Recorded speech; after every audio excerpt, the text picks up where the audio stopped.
Bom dia, boa tarde, boa noite, querido aluno, querido estudante. Hoje temos mais uma aula sobre o edital do concurso Auxiliar Policial de Necrópsia de nível fundamental.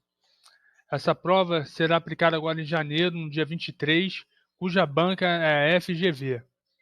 Na aula de hoje, iremos abordar os ossos, que são os tipos de ossos, articulações e o esqueleto humano, e mais algumas questões sobre a prova anterior.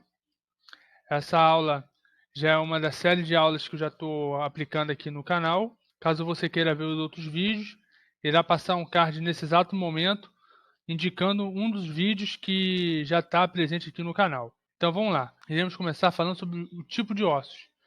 Os ossos são classificados em 4 tipos, que são os ossos longos, os curtos, os planos e os irregulares. Os longos são os ossos que possuem maior comprimento de sua largura e espessura. Um exemplo bastante clássico é o fêmur, a tíbia e a fíbula. Já os ossos curtos, também chamados de ossos cúbicos, eles possuem comprimento, largura e altura semelhantes. Os ossos planos são ossos que possuem espessura muito fina, são achatados e a sua largura e comprimento eles são bem maiores que a sua espessura óssea, vamos dizer assim. E os irregulares são ossos que vão apresentar formatos bastante diferentes ou irregulares, que são exemplos bastante clássicos, são as vértebras. Um exemplo também dos planos que eu acabei esquecendo de citar são os ossos do carpo, que são os ossos do punho, e os curtos são os ossos do crânio externo. Então vamos para o próximo slide. Agora iremos falar um pouco sobre a estrutura dos ossos. No caso, a estrutura dos ossos bastante marcante no seu interior é a medula óssea, que ela está totalmente ligada à produção de células sanguíneas, que elas também são renovadas constantemente. Então, gente, se não é questão de uma prova ou de algum exercício, vim dizendo aonde é criado as células sanguíneas, é criado na medula óssea, tá bom, gente? Nunca se esqueça disso. Agora iremos ver um pouquinho dos tipos de medula óssea. No caso, são 2 tipos, que é a medula óssea amarela e a medula óssea vermelha, que nós acabamos de ver que é totalmente vinculada à criação de células sanguíneas. A medula óssea amarela está relacionada por tecido gorduroso, e a vermelha, como eu falei anteriormente, ela está totalmente ligada à produção de células sanguíneas. Agora iremos ver o que são articulações e como elas são divididas. As articulações, elas são encontros de ossos, vamos dizer assim, na qual podemos classificar essas articulações em 3 tipos, que são as móveis, também chamadas de dobradiças, vamos dizer assim, as semi-imóveis e as imóveis. As móveis, o exemplo bastante marcante é o joelho e o cotovelo. As semi-imóveis são as vértebras. No caso, as vértebras têm movimentação limitada, então elas são semimóveis. E as imóveis são o do crânio, que são totalmente imóveis, não têm a característica de se mexer. Agora iremos ver aqui um exemplo de articulação móvel, que é o joelho, articulações semi-imóveis, que são as vértebras, e articulação imóvel, que é o crânio. Tá vendo? Você pode até observar que o crânio, realmente o osso do crânio, ele é bem firme, ele não se mexe, ele está ali totalmente na parte de proteção do cérebro. Agora iremos ver um pouco sobre o esqueleto humano, na qual a principal característica do esqueleto humano é que ela é totalmente formada por ossos e cartilagem, na qual ela tem um adulto, ele tem mais de 200 ossos no seu organismo. As principais funções do esqueleto são sustentação do corpo, movimentação simultânea com músculos, inserção dos músculos, proteção dos órgãos internos e produção de células sanguíneas, que vimos nos slides anteriores. Uma informação bastante importante é o seguinte, que uma pessoa adulta, ela possui um esqueleto formado por até 206 ossos. Já uma criança, ela pode apresentar 70 ossos a mais que uma pessoa adulta. Mas professor, mas por que isso? É porque durante o desenvolvimento da criança, esses ossos, essa quantidade de ossos, eles simplesmente vão se fundir com outros ossos e vão se tornar apenas um. Sendo assim, é muito importante deixar claro que nenhum osso desse da criança que tem 70 a mais, ele vai desaparecer. Então, simplesmente ele vai se fundir e vai formar um osso adulto, consequentemente um osso mais longo. Agora iremos ver algumas características também do esqueleto humano, que ele também pode ser dividido em duas formas, que é o esqueleto axial e o esqueleto apendicular. O axial ele é formado principalmente pelo crânio, ocioide, vértebras, externo e costela. Já o esqueleto pendicular ele é formado principalmente pelos membros superiores, inferiores, cintura pélvica e cintura escapular. O crânio tem a principal função de proteger o encéfalo. E vamos dizer assim, ele vai garantir a mastigação e, consequentemente, não vai trazer nenhuma avaria para o órgão que ele ali vai proteger, que no caso ali é o cérebro. Já a coluna vertebral, que falamos agora no esqueleto axial, é uma estrutura que ele é formada por vários ossos. No caso, eles são denominados vértebras, como eu falei. Essas vértebras elas são simplesmente separadas um dos outros através dos discos intervertebrais. E a principal característica dessas vértebras, eles vão proteger a medula espinhal, que é uma medula totalmente importante para o nosso organismo. Os ossos cranianos ele tem as seguintes características. Ele tem a presença de dois ossos parentais, dois temporais, occipital, frontal, esfenoide, ectomoide, 6 ossículos auditivos e ossos suturais. Esses ossos cranianos estão também ligados uns aos outros por meio dessas articulações imóveis, né, que nem eu falei no outro slide. Já os ossos faciais são formados por duas maxilas, dois zigomáticos, dois nasais, dois ossos lacrimais, duas conchas nasais, dois palatinos, mandíbula e vômer. Esses ossos faciais também estão totalmente unidos, como os ossos cranianos, por meio dessas articulações imóveis.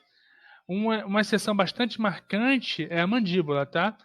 Esse osso é considerado um osso de bastante forte, né, ao longo da face. Já os membros superiores é formado pela cintura escapular, que é a clavícula e a escápula, o braço, o antebraço, o punho e a mão. E também, gente, o braço, o antebraço, o punho e a mão, eles vão apresentar uma função bastante marcante, que é a união dos membros superiores ao tórax, tá bom? Existe também o osso húmero, a una, o rádio, os ossos do carpo, metacarpo e as falanges.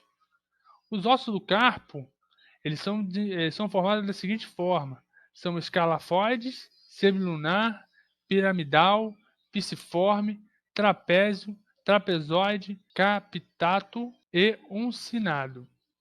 Já as falanges são formadas pela falange proximidal, medial e distal. Agora iremos falar um pouquinho sobre o húmero. O húmero, gente, é o maior osso do membro e ele é totalmente responsável por formar o braço. Já a una é o osso mais longo que vai formar o antebraço. No caso, o rádio, ele juntamente com essa una, o osso unar, ele vai participar da formação do antebraço. Já os ossos do carpo, que eu acabei de falar algumas características dos ossos, eles também são localizados em duas fileiras, vamos dizer assim basicamente, na qual essas duas fileiras são formadas por 4 ossos, e esses ossos são responsáveis na formação desse punho. Também existem os metacarpos, que são ossos que vão formar a palma da nossa mão. Existem também as falanges, que são os ossos que vão formar os nossos dedos, tá? Então essas são as características marcantes dos principais ossos que possam vir cair na prova de auxiliar de necrópsia da Polícia Civil. Agora, gente, iremos falar sobre os membros inferiores, na qual ele é constituído pela cintura pélvica, coxa, joelho, canela, panturrilha e pé. No caso dessa cintura pélvica, principalmente ela é responsável por garantir total união dos membros inferiores com o esqueleto axial.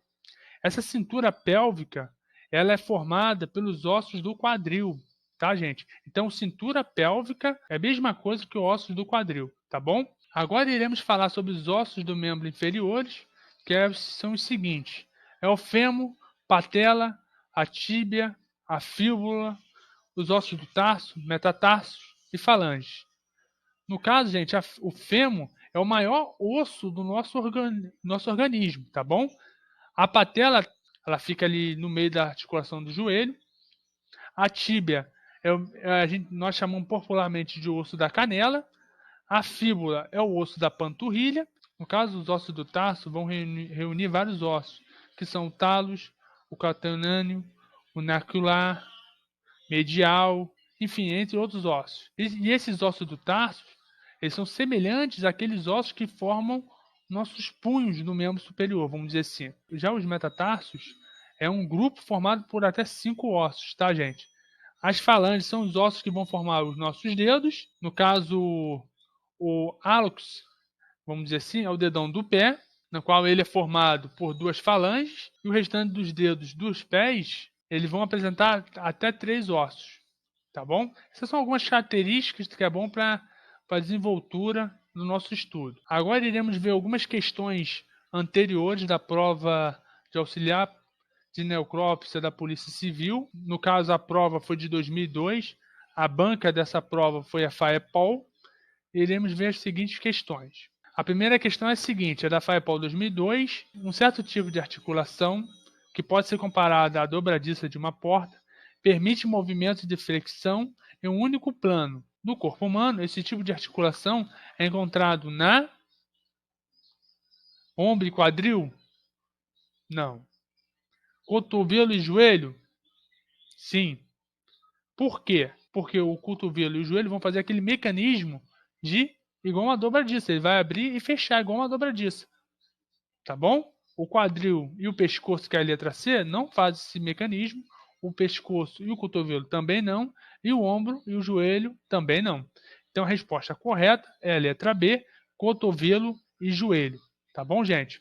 Vamos para a próxima questão. A próxima questão também é da FAEPOL, 2002, e ela fala o seguinte: analise as descrições abaixo que se referem a 2 estruturas ósseas do corpo humano. Letra A. Formadas pelos ossos coxiais do quadril, pelo sacro e pelo coxim. B. Formada por parte da coluna vertebral, pelas costelas e pelo externo. As estruturas descritas em A e B são chamadas respectivamente de cintura escapular e tórax. Não, olha lá, gente. Cintura escapular é aqui em cima, é na altura dos ombros, vamos dizer assim. E aqui está falando que são pelos ossos coxiais do quadril, pelo sacro e pelo coxim. Nada a ver, já podemos descartar. Esqueleto apendicular? Também não, tem nada a ver. Então, gente, letra C, cintura pélvica? Correto. Lembra, gente, que a cintura pélvica está totalmente vinculada aos ossos do quadril? Também está vinculada, os ossos do quadril estão próximos do sacro e também pelo coxim. Está totalmente relacionado. E aqui na outra alternativa, caixa torácica. Exatamente. Olha lá, gente. Aquele externo que eu falei lá atrás, que eu acabei esquecendo de falar o que ele é, ele vai estar totalmente fazendo a ligação da caixa torácica. Tá bom, gente? Então, basicamente, a letra correta é a letra C, cintura pélvica e caixa torácica. Tá bom? Como a letra D, esqueleto apendicular, também nada a ver. Pelve e esqueleto axial, também nada a ver. Então vamos para a próxima questão, também é da FAEPOL 2002, que ela trata da seguinte forma. Em relação ao número de ossos do esqueleto, é correto afirmar que aumenta com a idade porque certos ossos se fragmentam formando outros ossos menores? Nada a ver, nós não vimos isso. Nós vimos o contrário. Os ossos das crianças têm 70 ossos a mais que os adultos e, consequentemente, esses ossos vão o quê? Eles vão se unir e formar ossos maiores. Consequentemente, vai diminuir essa quantidade. Mas vamos ver. Diminui após a fase adulta porque certos ossos se degeneram? Nada a ver. Podemos descartar também. Aumenta do nascimento até a adolescência? Também nada a ver. Diminui com a idade porque certos ossos se soldam durante o desenvolvimento do indivíduo? Correto. Acabei de dar a explicação dessa alternativa. Então, gente, a alternativa correta é a letra D, tá bom? Então, gente, por hoje é só. Queria agradecer a sua visibilidade no vídeo. Se você gostou do canal ou gostou também do conteúdo, peço que você se inscreva no canal, ative o sininho de notificação, para sempre que tiver novos vídeos você vai ser notificado e, consequentemente, vai conseguir ver a aula e não perder nada. Tá bom? Muito obrigado pela visibilidade no vídeo e tchau, tchau.